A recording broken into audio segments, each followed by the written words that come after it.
Hello and welcome back to the paddock. We have a fun one for you today, and it's our Silverstone recap. We love having a historical track on the calendar, at least I do personally. Tonight's episode is actually an East Coast takeover because we have myself, Amy, Megan, and Melissa with Chelsea behind the scenes, and we are all technically based on the East Coast.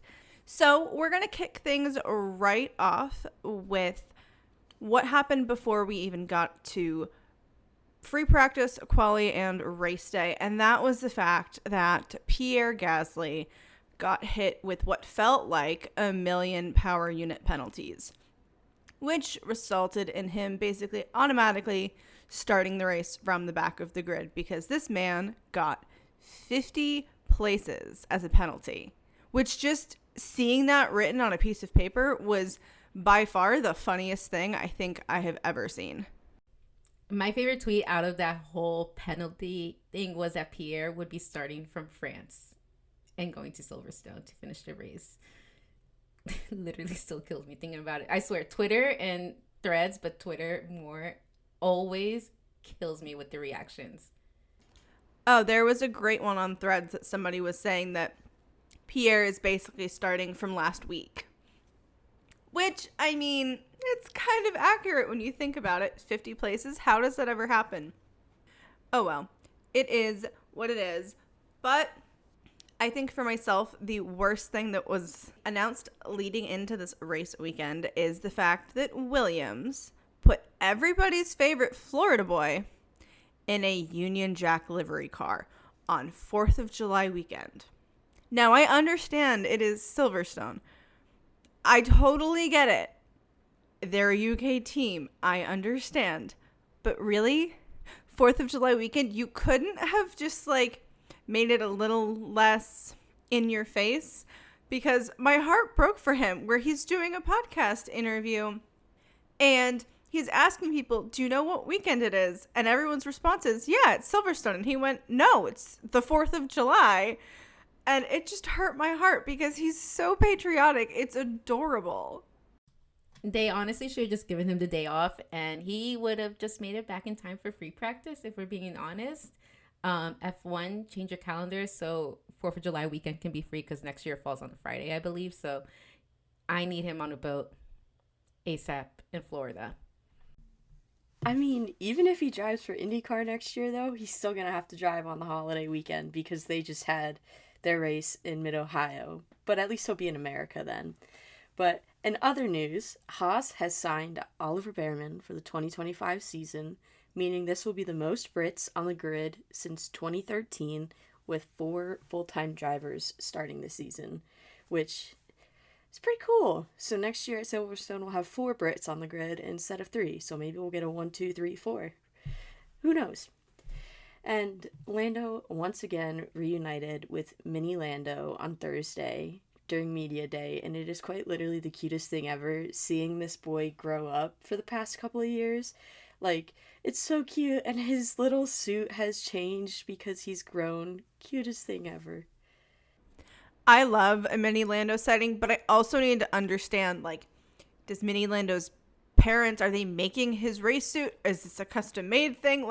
I need to know. I'm a girl who grew up with my mom making costumes and stuff for me. So, if it's the parents, kudos. I have no notes. It's perfection. In other silly season news, apparently SD Bestie has signed a contract for 2025.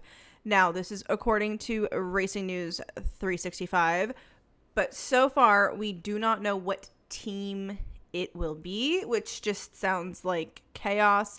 I'm very interested to see where this team is and just how the dominoes continue to fall. Same. I think I saw from that tweet it's supposed to be announced right before summer break starts, or right at the start of summer break, or silly season as we love to call it. But some of the stuff that I love to talk about, the special helmets. So now, y'all know I love talking about special helmets, so let's just go over them.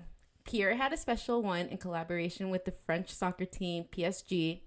I think it's pretty cool since he partially owns a smaller league team from France, so thought that was cool. I think they even had the autographs from the team players too, so hey, That man truly loves his soccer. He's been out on his little media days and everything with the French jersey for the Euro, so love it.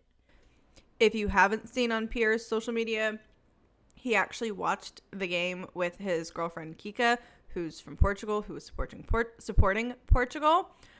I don't know how they do it. I couldn't do it, just being divided on a sports team in my house growing up with my dad. No thank you. Couldn't do it. Kudos to them. I think my favorite specialty helmet that we got is Lando's GIF helmet. It's just the coolest thing I think I've seen to date for a helmet. And it had matching race boots, which was just perfect. It definitely was a lot of color going on with the papaya race suit, but like such a power move. Oh my God, that helmet is iconic.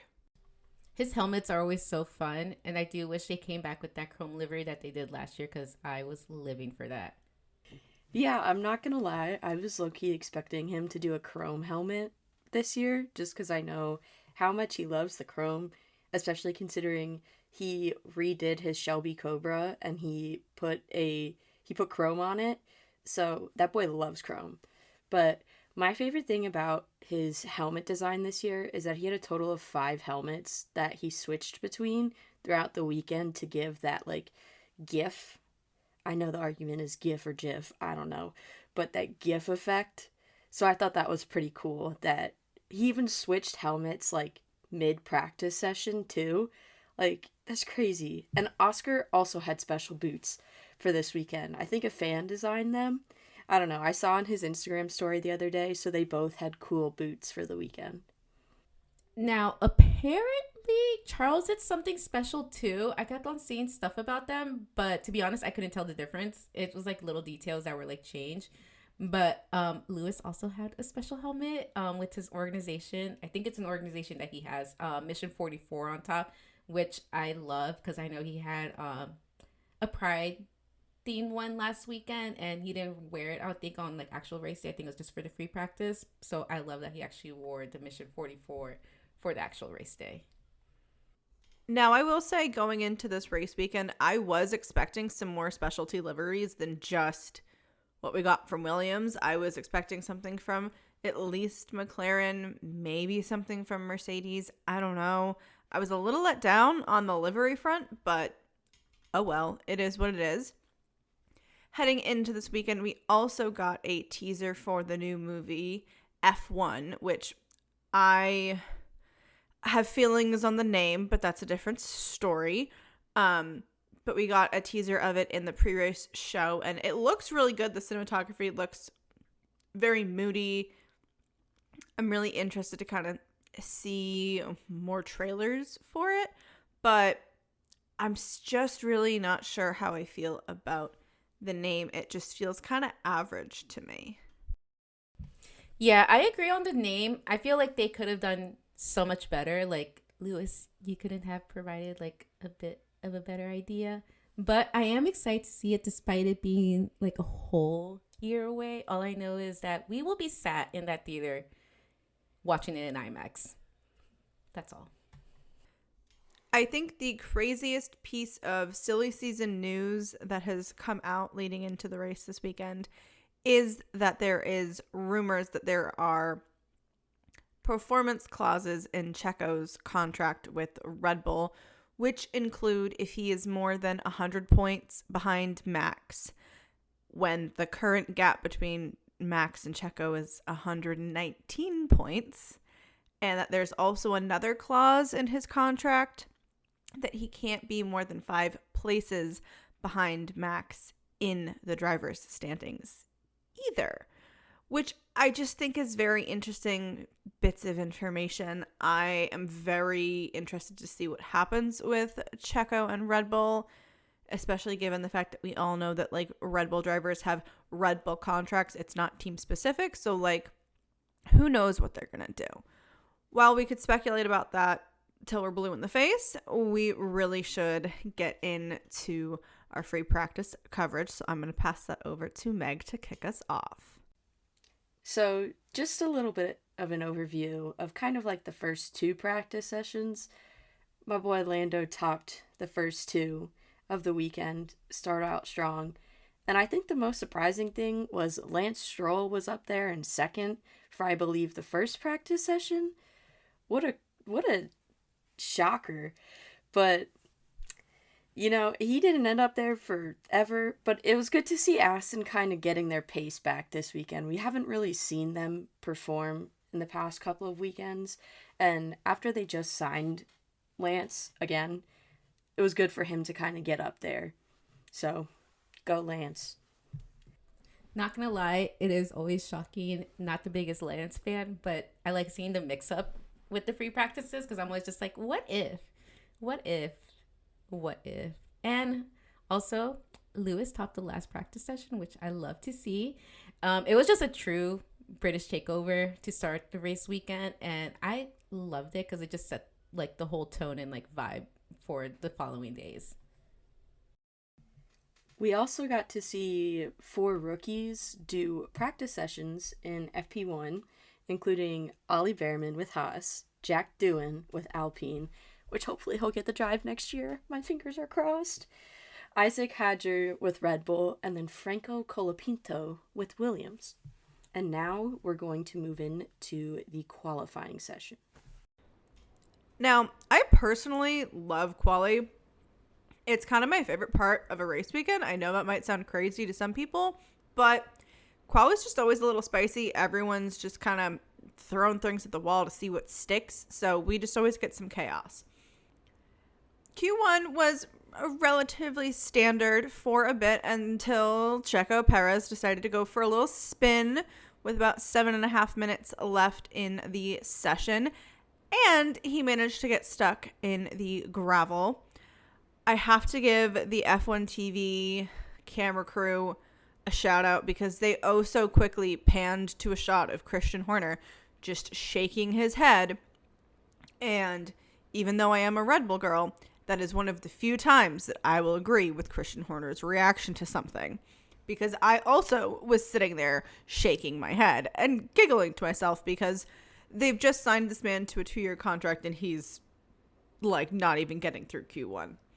I just kind of can't lie and say I really smell a potential Red Bull swap coming because it's just a bit of a mess over there right now. It really is. And I feel for Checo too, to be honest. I mean, with the rumors going around and the pressure from the team itself, he just may be cracking from all that pressure. And at the end of the day, like, he's human too. Like, we're all human. So, like, I get it. But at the same time, like, Checo, I need you to, like, ponete las pilas un poco. And then Max also kind of goes off into the gravel for a little bit. That had my heart in my throat because I actually thought he was going to get stuck just like his teammate. He managed to somehow get it onto the exit road and get back on track just fine. So my heart attack was for no reason, but like still mildly heart attack inducing. I honestly thought he was the Red Bull that was stuck in the gravel for a hot sec. I didn't think it was Checo. I thought it was Max, and I got a little bit excited, but it's okay. Everyone was fine, and that's the most important thing, is that everyone is okay when they go off into the gravel. But our boy, our American soldier, Logan Sargent, made it out of Q1 again. Yay! His radio after his last push lap, it was so sweet. He was like, "Yay, guys, I did it. I feel so good." And it was like, it just made me happy and glad that he's finally feeling good about himself, and that he's finally feeling like he can perform to kind of like what Alex is doing. I mean, now they gave him a fair shot with having a more equal car to Alex, unlike before. But go Logan Hunter Sargent. The most American full name on the planet. I swear to God, y'all. The fact that Logan comes on his radio and goes, "I was good there." Oh my God. I love him so much. He's just so sweet. I really, really, really, really want to have some words with James Vowles because now that they're in equal machinery, they're much more on par with each other. And I just feel like they borderline sabotaged Logan. I will say that with my whole chest. Sorry, James, but we gotta talk, my friend. I'll join in on that talk too because yeah, like what the heck? And literally the same thing as you guys. Like when I heard that radio from him, I was just like, "We're so proud of you, Logan. Like he just deserves the world." And honestly, Andretti, if you're listening, Indy for a few years, let him get his experience. You guys join F1, get an all-American lineup with our boy and another American driver. You'll have so much fans here, so much fans. Because I love rooting for him, truly do. I did see more confirmation this weekend, though, of Prema being in talks with him for IndyCar. So I still think that would be great for him, although I do want him to stay in F1. I think he deserves that.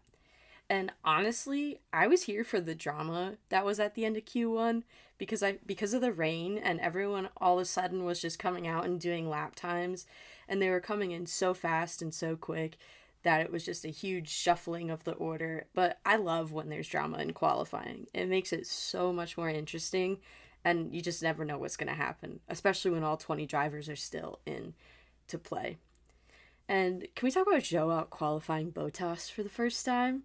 Like, considering he's another one who's, like, most likely going to be out of a seat for the 25 season, he's also showed up to perform this weekend in qualifying. So, go Joe. Joe literally had me screaming in happiness. My neighbors absolutely heard me. I do not care. I was just so happy to see him do well. I do think the funniest thing for me that has come out of Q1 is the fact that Lance Stroll managed to run the red light at the end of the pit lane. He's been doing this a while. He knows better. I just don't really understand how he did that, but it is what it is. At the end of Q1, we lost Valtteri, Kevin, Esteban, Checo, and Pierre, but we kind of all knew that Pierre was going to end up out of Q1 anyways, just because he was going to get hit with penalties galore. Now, when Q2 hit, there was the biggest queue of cars for the start. Everybody was just ready to frickin' go. Everyone was just itching to get on track. It was hilarious to see. I love when that happens, but it also stresses me out so much.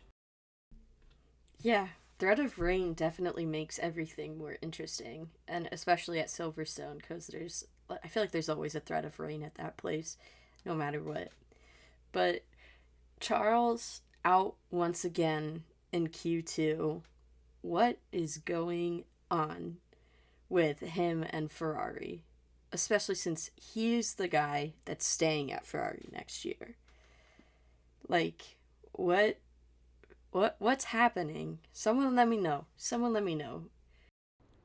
I mean, I know we say that Ferrari is gonna Ferrari, but like, the more this season goes on, the more I'm sure that someone has cursed Charles, because it just doesn't make sense. But Meg does make a very interesting point.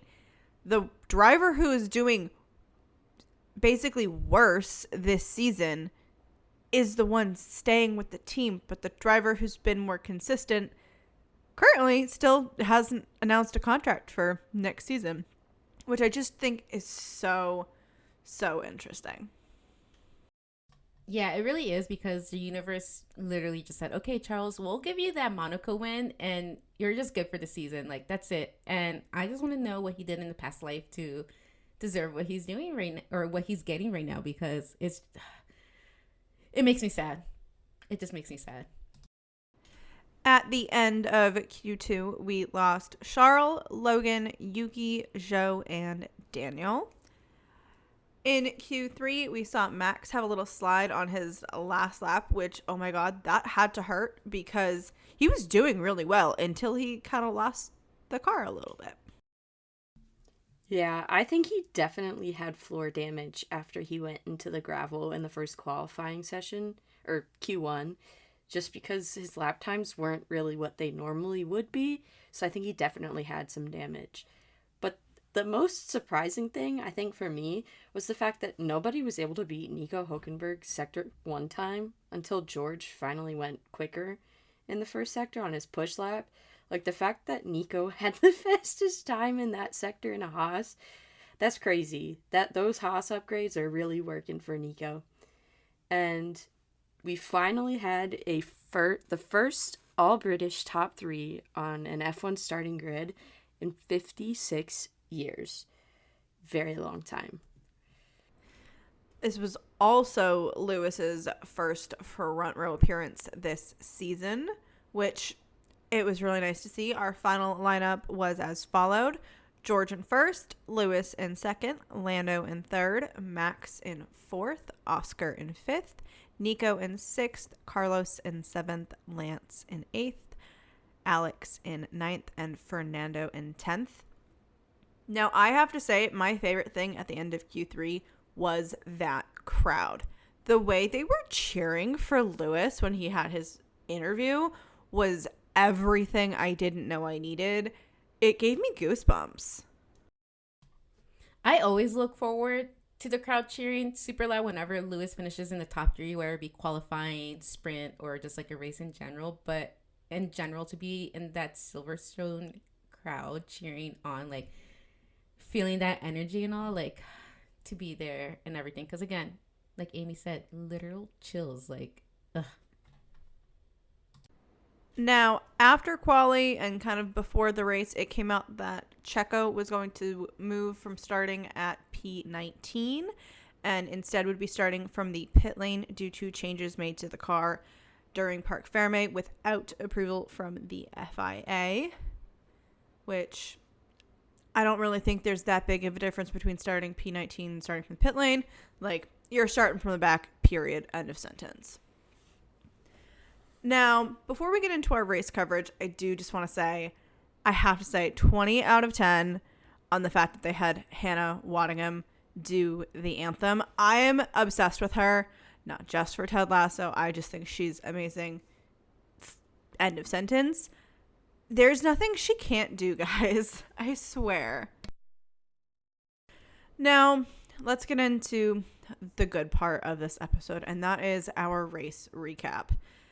The start of this race started off with me immediately shaking my head because Pierre Gasly immediately has issues with the car on the formation lap.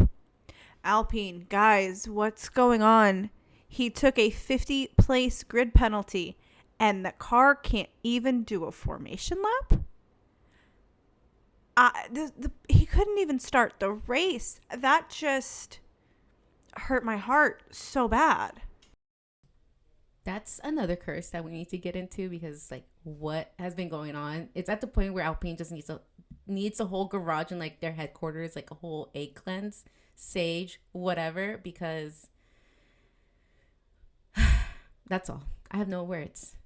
But going into the start of the race, we got to shout out one of my favorites, Lewis, with the great start. Like, that man just like shot off, but it only lasted like oh so long because George does take the lead of the race. Mercedes leading the British Grand Prix. Things we love to see. But Maxie really wasn't coming to play with the start of this race because, oh my God, he was not making it easy for anybody. Max literally said, I'm not going to make it easy for y'all. Like, he really made them work for that top spot.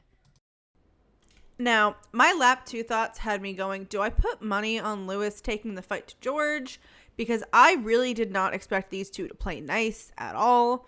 When we were lap 2 into the race, I just really thought they were going to absolutely fight to the death, to be really frank. I agree, Bestie, because I love seeing some action, if we're being honest here. And I think even like at the start of the race, or like right before the start, like Crofty even said, like, they're allowed to race each other. So we know it's like kind of like just go at it, which we love. But at least as a Charles fan, he moved up 3 spaces at the start. We'll talk about how long that lasted in a little bit. But again, the Alpine bad luck with Pierre continued because he didn't even get to start. It was just hard to watch that, to be honest. It's so unfortunate considering all of the things they did to that car, like, for this weekend. And the fact that it didn't even run and it didn't work, like, Alpine, like, what the heck is going on, man? Like, just crazy. I will put money on Flavio Briatore raising absolute hell in that debrief. I know he's just really supposed to be there for like team development and like more like driver side, but I know he's going to put his 2 cents in everywhere because he just can't help himself. And some of it definitely is warranted because while I don't like him as a human being, I think he actually was great in F1 from like a management team perspective. His teams performed fantastic. But to be a fly on the wall in Alpine would be so fun. If I'm really thinking about it, it would be hilarious. Now, my favorite thing at the beginning of this race really was the fact that Logan Sargent immediately snipes that Alex lost a piece of bodywork off of his car. Like, I didn't even see it. And I'm someone who's generally good at catching that stuff. 10 out of 10, kid. You got good eyes. The eyes of youth, as David Coulthard would say. Again, love that kid so much. You guys, like, we all do. It's a PGP, like, known fact. And it just shows that how much of a team player he is. And, like, again, how much he's grown as a professional race car driver to notice little things like that. The amount of times that race engineers were coming on talking about potential rain, potential rain, potential rain, potential rain. I swear to God, if it rained, it was going to be absolute chaos and carnage. I mean, it is the UK. It always rains pretty much. The chance of rain is like always immediate. Like there's no way it's not raining, even if the forecast says there's no rain. Like it's the UK. It's what happens. I mean, if we're being honest, it's at the point where they're going to need Karen from Mean Girls up there giving the forecast if it's raining or not. Because they just kept on saying like 5 minutes, so-and-so laps. But again, it is Silverstone and it does always manage to give us a banger of a race. So I can't even complain about weather change like that. But like in one of the track shots that they were doing like during the broadcast, like you can just see how dark like one of those clouds were, and like they were saying like rain predicted to like start like on lap 16 and everything. How do they figure that out? I have no idea. But again, that cloud was like super dark and super scary. Oh yeah, super ominous. Definitely was giving the skies are going to open up any second. I was expecting torrential downpours, to be frank, because if I saw skies like that in Massachusetts, it's going to absolutely just pour buckets. I have to say, thank you, F1 TV, for the shot of Emilia Clarke in the Ferrari garage, because that brought me so much joy. I feel like the celebrities at Silverstone this weekend were just like top notch. I don't know how they got like all of the best people at the race this weekend. It was fantastic. Literally my queen, Mother of Dragons. Loved seeing her at the Ferrari garage. I literally had like a fangirl moment seeing her. I was like, oh my God, it's Emilia. But I know who was definitely fangirling was Carlos, because an old tweet surfaced of when the finale had happened with Game of Thrones. And I just know he was like over the moon. But moving on with all the rain talk that started coming through the radios, I got excited to see the chaos on the pit lane strategies or the pit stop strategies, because it's like, I feel like it's like a game of chicken when it comes to who's going to go first and all, because that can just like, it can just change the trajectory of like the whole race, like in an instant. And then we had Charles Leclerc overtaking Lance Stroll and making it look so easy. I love when that happens, personally. Lando, on the other hand, was definitely not making it easy for Max during this race, and I personally loved it. Even though I am a Max fan, I am also a Lando fan, so I love a little bit of a battle.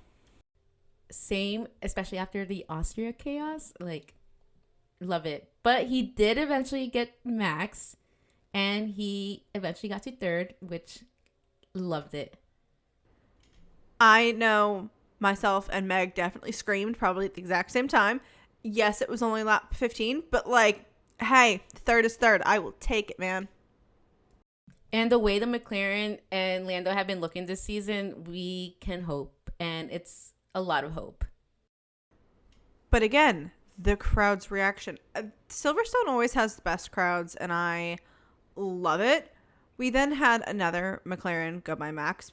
I'm sorry, what was happening with Max? I don't know if it was that Max didn't want to risk a fight that early on in the race or what was happening, but the car was just rough at the start of this race, y'all. Honestly, respect Max as a driver, but I do love to see it when they do start to struggle a little bit. Because like the commentators had said during the broadcast that McLaren and Mercedes recently have been making Red Bulls look like more of a normal car this season, because we're so used to seeing that rocket ship. So seeing them kind of like in that even playing field, it's a lot more exciting. I think it also helps that both McLaren and Mercedes have two drivers in the front fighting versus Red Bull only has one. So I think that also definitely makes a difference.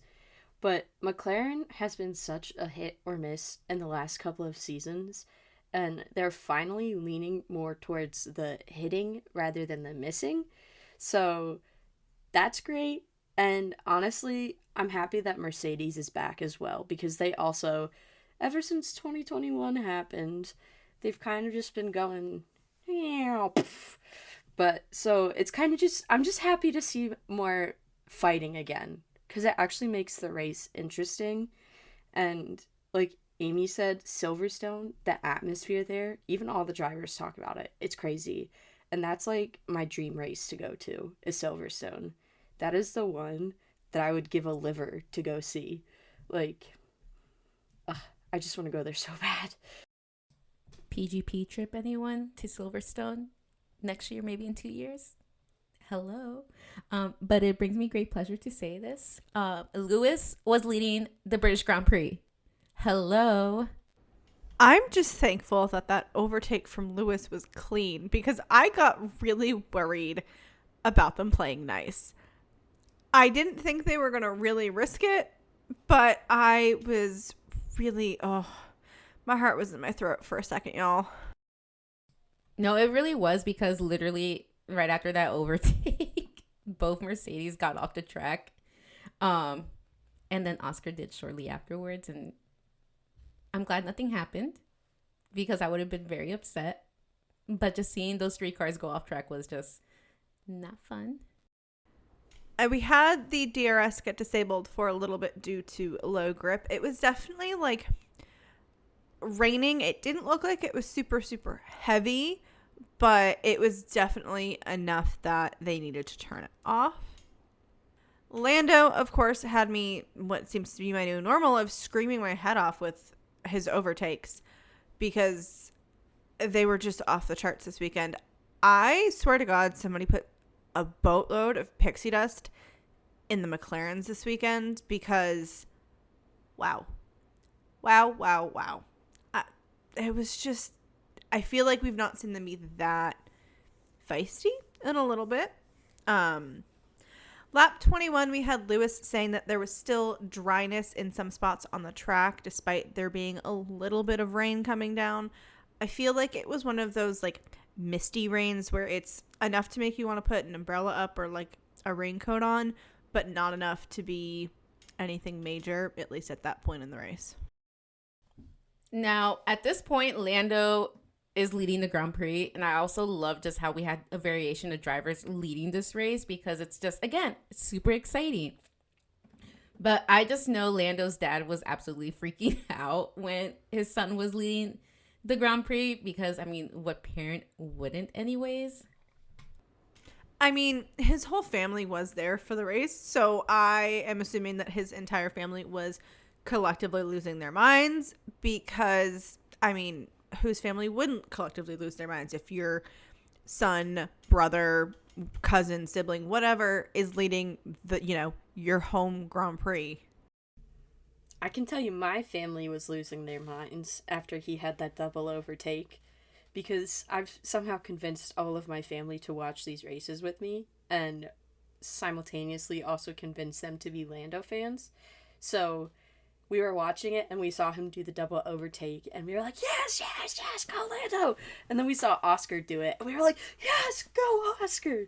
So it was great. Definitely felt like probably not as much as the Norris family was feeling, but we were also freaking out in my household. And then I can't even remember whose engineer it was that came on and said something about 30 minutes of rain, because my heart was in my throat for a second because I was expecting absolute spice and chaos. And then I know I'm not the only Formula One fan who was probably laughing when I saw this of Checo getting lapped, because I cannot tell you why it had me giggling so much, but it did. You don't expect to see a Red Bull getting lapped when like your teammate is battling up at the front of the grid and you're getting lapped by everybody else. That says a lot. Now, when Checo was getting overlapped, again, that made me laugh too. They mentioned that it was occurring on the Sir Lewis Hamilton Straight, which was a little detail I forgot about. And it was actually really nice hearing that, you know, he has a straight in his home turf. Love it. Now, as a Leclerc and Ferrari fan, this race just continued to be just a rough one to watch because homeboy just started going down the grid and it was terrible. But on the brighter side, Mercedes went in with the double stack pit stop and it was just beautiful. And then still around like lap 30-ish, we see Max seriously lacking pace with this race, which was just for me really interesting because traditionally that Red Bull is an absolute rocket, and it just felt like the car never came alive for him this weekend. Lap 33, Lando had a 3.689 second lead from Lewis, which just to me felt fantastic, especially when you're looking at cars that are a little bit closer in just ability, because it's hard to compare any car to a Red Bull because Red Bull's really been in a league of their own. Mercedes and McLaren kind of seemed like they've been similar in pace and such, and seeing that lead time just made my heart so happy. Yeah, I don't know what it is, but Lando goes into like demon time in like these kind of conditions. Like I don't understand it. He just says, okay, I'm gonna go beast mode now, and he just goes. Even, like I said, I have no words, but man says, okay, let's go win. And he pulls out that gap. Now, the chaos continues because out of nowhere, George DNFs. Like, that was super rough because it looked like it was like a Mercedes, like maybe a 1-2, maybe a 2-3, who knows. But, like, it was close to, like, looking for Mercedes to have both of their drivers on the podium, and super bad. Now, I'm definitely the biggest George hater of the PGP bunch, and even I shouted at my TV and went, what? Because I literally felt like that DNF came out of left field. He was having a little bit of an issue, I thought, but like it didn't seem like it was anything major that was like race ending, because I really thought they were on track for like a double podium of some variation. 1-2, 1-3, 2-3, either one. Like, you got options. So it looks like George was having like a water system issue with this car, which all I can say is like, dear Lord, because I can just imagine like any issue with your car is just screams chaos. I do feel bad for the guy, but I think it's kind of funny and ironic that he had a water issue during the rain. Just his luck. And yeah, commentators said he was also the only car all weekend to have issues with the rain and during the rain too, so just more salt in the wound for the guy. I'm not the biggest fan of him, but I did want to see him finish well because it is his home race, and I really wanted to see a 1-2-3 Brit podium. It was also George's first DNF of the year, which, like, I mean, if you're, I don't know, 10 or so plus races in and this is your first DNF, that's doing pretty damn good if you ask me. We had a massive save from Kevin Magnussen. I feel like Kevin always keeps us on our toes. He literally said, "Let me give you some spice," and like lost his grip. But again, what a save from that guy! Like, amazing. And of course, on brighter news, literally by lap 37, the sun was back out. And again, I just love to see how this pit stop strategy plays out for this, because it rains and then it stops, and it's like, ooh, what do we switch to? And then we had a little twitch, I'll call it, from Lando on lap 37 that gave me a heart attack because no, please, let's not do this. I would like to see you finish this race. Absolutely not. Now, I know I have said this before, and I will absolutely say this until I am blue in the face, but give me Ruth Buscombe at every single race. I adore her insight. I think she's fantastic. I want her commentary at every race. Please, thank you. Love you dearly, F1 TV. Now, lap, I think it was 38, 39. Red Bull put Max on hard tires, which to me at that point just felt like a really odd choice. And then that was followed by a 4.5 second pit stop from McLaren, which really, really, really screwed Lando over. What was that, guys? What was that? If we're being honest, McLaren was out here pulling a Ferrari with that strategy. I can't anymore, man. They keep throwing their races for not only Lando, but also Oscar. Like, they're screwing over both of them. Because Oscar could have won that race, and they could have had 1-2 easily, or 2-3. But they made bad calls for both drivers, and I don't know. I could go on and on about it, but I'm not going to. I think we can all go on and on when our team does a terrible strategy choice. But with 12 laps to go in the race, Lewis is leading again. By that 10 lap mark, my agita was just through the roof. I was on the edge of my seat. I was fidgeting with my crystals. I was a hot mess. It was probably really funny for somebody to watch. No, same, because I was literally holding my breath, and I remember at one point, like, my heart was beating so much, I looked over at Chris, and I was just like, I wasn't even this nervous for Monaco, and that my favorite driver won, so that says a lot. Max managed to make some serious magic happen with those hard tires around lap 42. Oh my god, I don't know what changed with that car, but it just started doing work for him. And a quick side note, our Captain America, Logan, was in P11. I don't know about y'all, but that's my GOAT right there.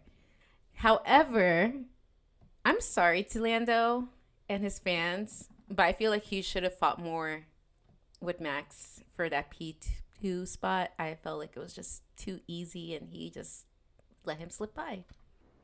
I have to agree with you, Mel. It definitely looked a little too easy to me. I understand that Max has a lot of speed in that Red Bull, but like, damn.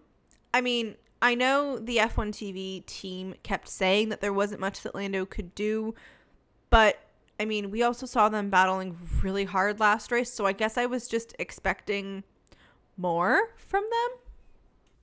Yeah, I don't know how much more Lando could have given just because Max was on a harder compound tire, so he had more in his tires than Lando had.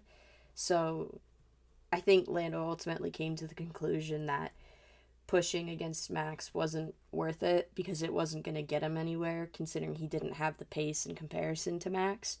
And I'm sure he also didn't want a repeat of what happened last weekend as well. So that was probably going through his mind too.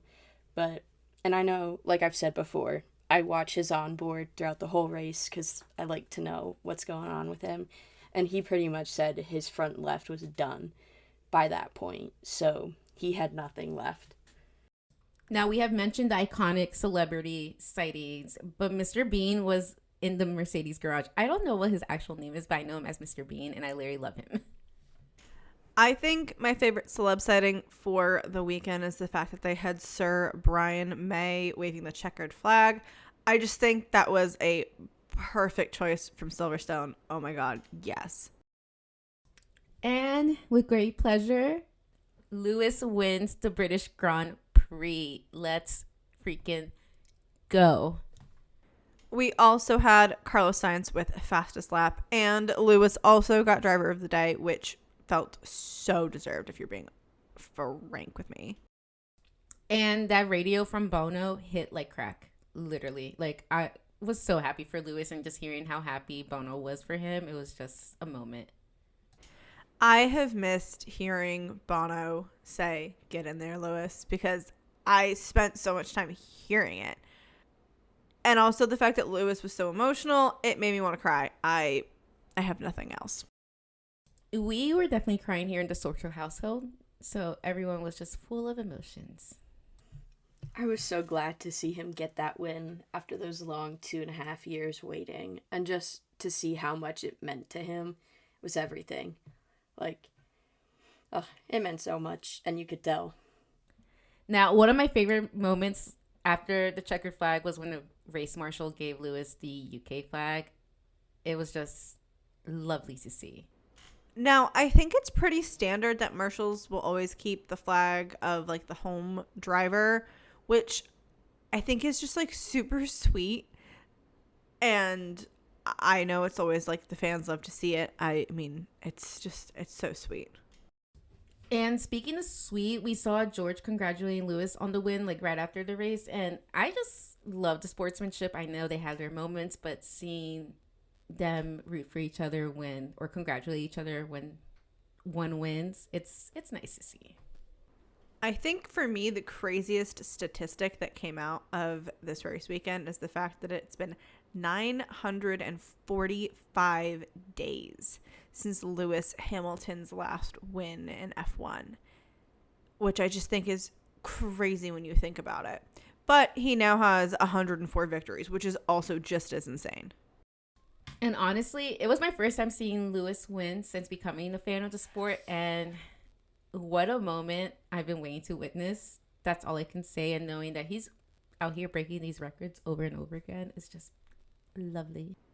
Lewis and his dad literally had me actually crying. It was just so sweet. And then post-race interviews, we have Jenson Button, who Max Verstappen walks up to him, and the first Jenson says to him is, "That was a better result than I was expecting." There's really only one person who could actually like say that and get away with it. And for a little fun fact, Lewis has now broken Michael Schumacher's record for most wins at a single circuit, making 9 wins at Silverstone. Now, at the end of his race, I was honestly questioning if I had potentially cursed Lando by wearing his no-wins shirt from when he won in Miami. I'm so sorry, Meg. I think I may have cursed our boy. Now, I've learned not to wear driver merch on race weeks the hard way, so I refuse to wear anything driver related. But you'll catch me this week, since we don't have a race coming up this weekend, wearing my driver merch. My whole pretty much closet is driver merch. I mean, not the whole thing, but like a decent amount, so I do wear it a lot. And I was also wearing that shirt, Amy, because I like rotate through my Lando shirts to see which one brings the best luck, because I'm superstitious like that. But I don't think you wearing it did it, and I don't think us wearing it did it. I just think his team let him down today. And he did say, like, he thought going on softs to cover Lewis was the best option, but the team did tell him multiple times the medium was better, and they should have just gone with the medium since they had the data to back it up. But, oh well, next year. Facts, Meg. There is always next year. I do have to say, I love that Bono was on the podium for Mercedes. Yes, yes, yes, yes. A million times yes. He's the perfect pick. I love seeing Peter Bonington on an F1 podium. It's just fantastic. I absolutely love that they went out like together, arm in arm. Like, that was such a moment. And speaking of moments, I also love when they pan over to Lando's dad and with his phone taking a picture of the podium when like Lando got his trophy. Like, I thought that was the cutest thing ever. I cannot be the only person who heard the "you're doing great, sweetie" audio the minute they showed me Adam Norris with his phone out. I love how supportive that man is of his son. It makes me so happy. And his mom, I also love when she's there too, because she doesn't go to as many races as his dad goes to. So I'm just glad that they were both able to be there for him today, especially after what happened. And just seeing how happy they were, it warmed my heart a little bit. Now, I personally love that Lewis and Bono went straight for each other with the champagne. Bono definitely could not see out of his glasses at one point, but they just made a beeline for each other. I think the part that killed me the most with that champagne shower was just that Bono was ready to chug the champagne as like Lewis poured it into his mouth, which was really hilarious. I was like, sir, you're really ready to like risk it all for some champagne. I mean, it's a win, so I mean, well deserved too.